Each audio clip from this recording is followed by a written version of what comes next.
자, 어려서 임금님기는 당나귀기라고 하는 동화들을 한 번씩은 접해보셨을 텐데요. 사실 이 이야기의 주인공이 신라 제48대 임금인 경문왕입니다. 자, 왜 경문왕은 당나귀기를 가지게 되었는지, 그리고 그것이 의미하는 바가 뭔지를 한번 살펴보도록 하겠습니다.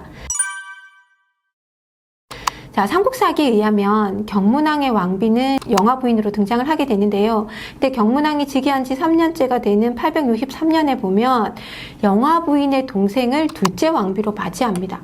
즉, 영화부인과 그 동생인 47대, 그러니까 전 왕인 헌안왕의 딸들이었던 거죠. 그러니까 경문왕은 어떻게 해서 이 두 명의 이 자매를 동시에 이제 왕비로 맞이하는 이런 모습들도 보이게 되는 거죠. 그래서 이 경문왕이 이렇게 이제 두 자매를 왕비로 맞이하게 되는 거, 그 다음에 왕위를 계승할 수 있었던 과정들, 이런 얘기들이 사실은 삼국유사에 이제 상세히 전하고 있습니다. 자, 그래서 삼국유사를 통해서 이 경문왕의 왕위 즉위 과정을 한번 살펴보겠습니다. 자, 48대 경문대왕이라고 하는 이 항목으로 이제 설명이 되고 있는데요. 경문왕의 이름은 응념이라고 하고요. 화랑이었어요. 그러니까 화랑 중에서도 이제 귀족이다 보니까, 진골 귀족이니까 국선이 됐던 거죠. 화랑이 우두머리. 자, 그러다가 20살이 되던 해에 헌안왕을 만나서 이제 서로 대면을 하게 됩니다. 그래서 헌안왕이 몇 가지 질문을 했는데 응념의 대답이 헌안왕의 마음에 쏙 들었던 거죠. 자, 그래서 헌안왕이 그 자리에서 제안을 하게 됩니다. 뭐라 얘기하냐면, 나에게는 2명의 딸이 있는데 그 둘 중에 한 명을 자네의 아내로 정했으면 좋겠네 라고 이제 얘기를 하게 되는 거죠. 자, 그래서 응념은 부모님과 상의를 해보겠습니다 라고 얘기하고 물러나오게 됩니다. 그래서 이제 부모님과 상의를 하는데, 상의한 결과 부모님이 하시는 말씀이 듣건데, 첫째 공주는 못생겼다고 하고 둘째 공주는 예쁘다고 하니 이왕이면 예쁜 둘째에게 장가를 가는 게 어떻겠느냐, 이렇게 이제 부모님이 얘기를 하는 거예요. 그랬더니 응념도 예, 그렇게 하겠습니다 라고 이제 생각을 하게 된 거죠. 자, 그랬는데 왕에게 말씀을 딱 하기 직전에 이제 보통 화랑에는 승려들이 같이 다니죠. 그래서 이 국선이었던 응념에게도 그 화랑에 무리가 있었던 거고, 거기에 이제 승려, 즉 범교사라고 하는 승려가 있었어요. 그 승려가 갑자기 응념을 잡고 둘째 공주랑 결혼을 하면 내가 죽을 거다, 이렇게 이제 협박 아닌 협박을 하게 됩니다. 그러면서 이제 하는 말이, 부디 꼭 첫째 공주랑 결혼을 한다고 왕에게 말해라. 그러면 분명히 당신에게 3가지 좋은 일이 있을 것이다, 이렇게 얘기를 합니다. 이제 하도 이제 그렇게 이제 당부를 하고 협박 아닌 협박을 하다 보니 결국은 이제 응념이 헌안왕을 만나서 첫째 공주랑 결혼을 하겠습니다, 이렇게 얘기를 합니다. 그랬더니 이제 헌안왕이 무척 기뻐하는 거죠. 그러니까 헌안왕에게는 사실은 누구도 첫째 공주랑 결혼을 하지 않으려고 하니까 약간 고민이 있었던 거겠죠. 그 고민을 이제 이 응념이 한꺼번에 해결을 해주게 되는 겁니다. 자, 이 대답을 하고 난 다음에 아니야 다를까 헌안왕이 위독하게 지게 되고, 자리에 누운 상황에서 이제 그 맞사위가 된 응념에게 왕위를 물려주겠다라고 하는 유언을 신하들에게 남기게 됩니다. 그러고 나서 한 달 뒤에 말 그대로 헌안왕은 사망을 하게 되고, 왕의 유언에 따라서 사위였던 응념이 왕이 되게 됩니다. 즉 이제 경문왕이 되는 거죠. 이 경문왕은 그래서 사실은 이제 사위라고 하는 자격으로 왕위 계승권을 가지게 된 인물이다라고 얘기할 수 있습니다. 그래서 이제 앞서 본 대로 그 범교사가 얘기를 하죠. 3가지 좋은 일이 있을 것입니다. 그래서 이제 경문왕이 즉위한 다음에 범교사를 만나서 3가지 그 좋은 일이 뭐냐, 이렇게 물어봅니다. 그래서 이제 하는 얘기가, 첫째는 헌안왕을 기쁘게 한 거. 그죠? 그 왕을 기쁘게 한 거고, 그래서 2번째는 결국은 이제 왕의 자리에 오기를 된 게 아니냐. 그리고 마지막 3번째는 당신이 원래 결혼하고 싶었던 사람이 누구냐? 둘째 공주 아니냐? 그 둘째 공주를 얻을 수 있게 된 거 아니냐? 그러니 이 3가지가 다 좋은 일 아니냐? 이렇게 얘기를 하게 되는 거죠. 그래서 아까 삼국사기에 본 것처럼 즉위한 3년 차에 그 둘째 공주, 헌안왕이 둘째 공주였던, 그러니까 지금 왕비의 여동생이죠. 왕비로 또다시 맞이를 하게 됩니다. 두 여성을 동시에 왕비로 맞이하는 이런 이제 모습을 보이게 되는 거죠. 자, 근데 여기서 우리가 한번 생각해봐야 하는 건 뭐냐면, 왕이 나에게 2딸이 있는데 누구랑 결혼을 하겠느냐라고 물어봤을 때 결국은 왕의 사위가 되는 거잖아요. 그러면 신라 사회는 사위라고 하는 존재가 갖고 있는 왕위 계승권이 있잖아요. 그러면 그 말은 결국은 내가 너에게 왕위를 물려줄 수도 있다라고 하는 뉘앙스가 포함이 되어 있는 겁니다. 그럼 이거를 응념이 못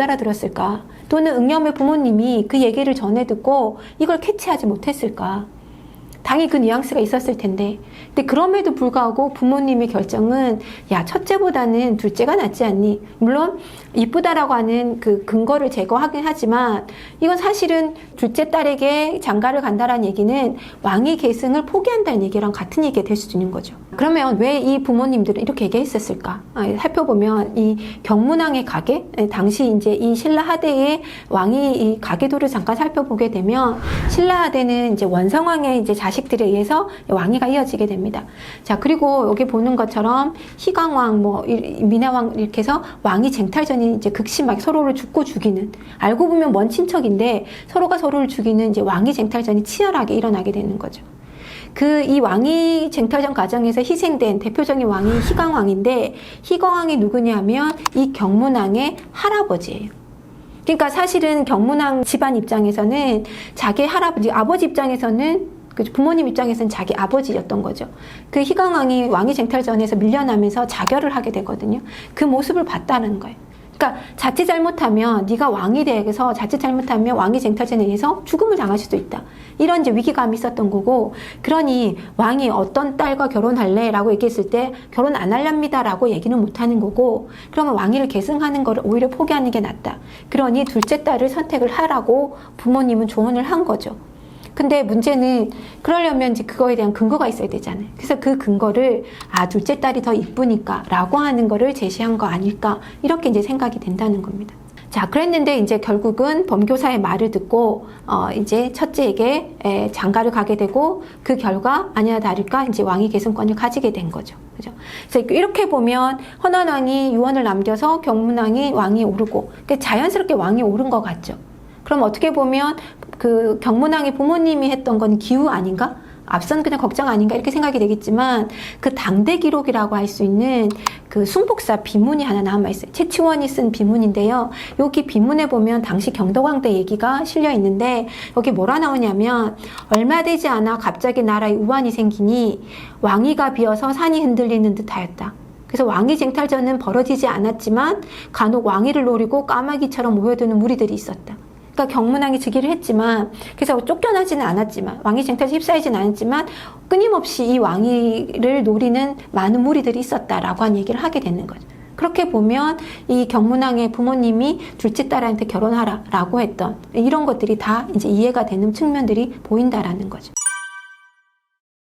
그리고 이제 또 하나는 아까 말한 대로 결국 그럼에도 불구하고 화랑에 속해 있었던 범교사가 이제 경문왕을 적극적으로 지지를 하면서 아닙니다. 첫째 딸과 결혼해서 왕위를 계승해야 됩니다. 라고 얘기를 하게 되는 거고, 그죠? 그러면 이 화랑의 무리가, 또는 화랑 무리에 속해 있는 범교사가 이 경문왕을 지지하는 세력이 되는 거잖아요. 그러니까 어쨌든 경문왕은 왕이 되기 전에 화랑이었으니까. 삼국유사 이 기록 말미에 보게 되면 국선 요원랑과 예흔랑, 개원, 숙종랑 이런 사람들, 그러니까 화랑이죠, 그죠? 이들이 임금을 위해서 나라를 다스릴 포부가 있다고 노래를 지어서 바쳤다라는 얘기가 나옵니다. 그 화랑 출신이었던 이 경문왕을 뭐 다른 귀족들이 왕위를 막 노리해서 반감을 표출하는 것도 있었지만, 나머지 다른 화랑 무리들이 이 화랑으로서 적극적으로 이 경문왕을 지지하고 있었다라고 하는 부분들을 보여주게 되는 거죠. 그래서 아마 경문왕은 이런 화랑들의 지지를 받으면서 왕위를 계속 이어갈 수 있었던 거 아니냐, 이렇게 생각이 됩니다.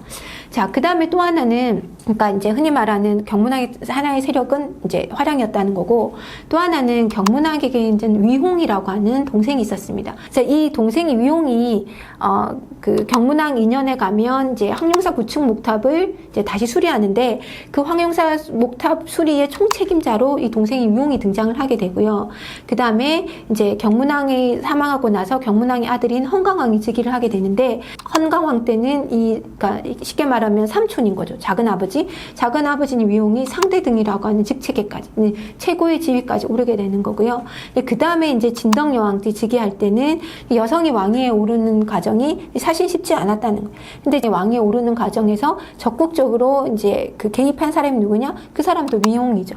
그래서 보면 사실은 경문왕의 이후로 가면 경문왕의 자식들이 헌강왕, 정광왕, 진덕여왕 이렇게 이어지게 되거든요. 그래서 이 시기를 우리가 일명 경문왕계라고 얘기하는데, 이 경문왕계에서 가장 실질적인 역할을 한 사람이 누구냐? 사실은 경문왕의 동생이었던 위홍이었다는 거죠.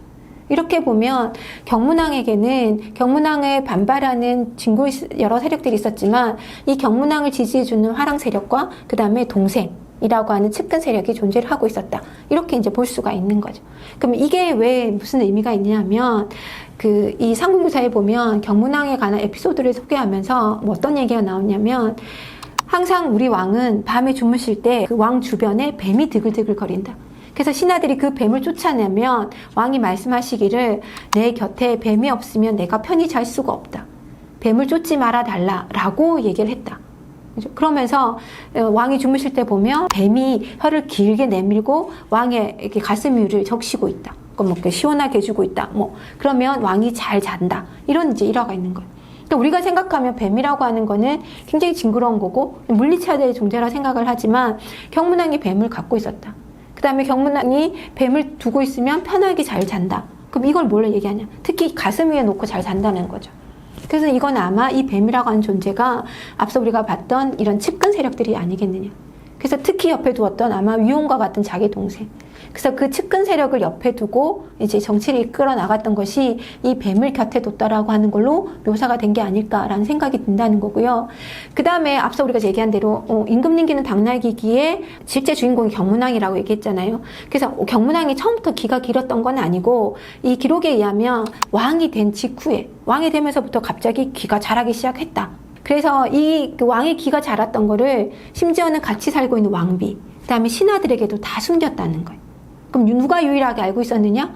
이 이제 모자를 만드는 그죠 복두장이. 그러니까 이게 이제 두 권을 써야 되니까 이 복두장이는 어쨌든 이걸 열어서 이렇게 재고해야 되니까 복두장이만이 유일하게 알았다는 거죠. 그래서 이제 복두장이는 이제 이거 발설하면 안 되니까 그걸 꾹꾹꾹 참고 있다가 결국은 자기가 이제 죽기 전에 대나무 숲에 가가지고 우리 임금은 기가 길다. 뭐 당나귀 기다 이렇게 이제 터뜨렸더니 그다음 그러고 나서는 자기는 이제 소문이 안 퍼지겠지 내가 숲에다 얘기했으니까 라고 끝났는데 바람이 불 때마다 대나무 숲에서 우리 임금 기는 길다 당나귀 기다 라고 한 소문이 퍼졌다. 이런 게 이제 일화로 소개를 하고 있는 거예요. 자, 그러면 이 당나귀처럼 왕의 기가 길어졌다라는 건 뭐냐? 기가 크다라는 게 뭘 의미할까? 그죠? 원래 뭐 기가 컸다 그러면 잘 듣는 사람인가 보다 이렇게 얘기하겠지만 왕이 된 다음부터 기가 커졌다라고 하는 거는 한편으로서 얘기하면 주변 사람들이 그런데 아무도 몰랐다. 철저하게 숨겼다. 이 말은 오히려 이 기가 길어졌다는 건 왕이 누구의 말을 좀 들어주면 좋겠는데 안 듣는구나. 소통의 부재구나. 이걸 오히려 상징적으로 묘사한 게 아니냐라는 거죠.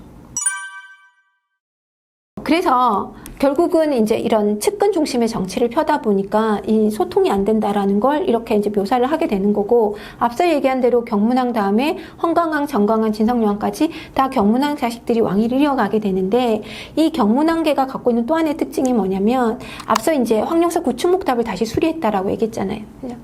이미 이제 무너진 지 오래된 거를 엄청난 돈을 들여서 수리했고 그 수리 총책임이 동생이었던 위용이었던 거예요. 그래서 이제 경문왕이 황룡사 구축목탑을 딱 수리해놓고 나니까 결국은 그 뒤에 왕위를 계승했던 헌강왕, 정강왕, 진성여왕까지 다 황룡사를 중시하면서 거기에서 법회를 연다거나 참석한다거나 이런 일들을 이제 자주 하게 됩니다. 그 말은 뭐냐면 불교에 굉장히 의지를 했다는 거고 그 불교 중에서도 어디냐면 황룡사라고 하는데 의지를 했다는 거예요. 그러면 이 황룡사에 의지했다는 게 뭘 의미하냐? 요거를 그대로 들어다가 어디에 대입해 볼 수 있냐면, 이게 이제 흔히 말하는 선덕여왕, 진덕여왕, 요때. 그러니까 중고기가 끝나가는 시점에 비교를 할 수 있는 거예요.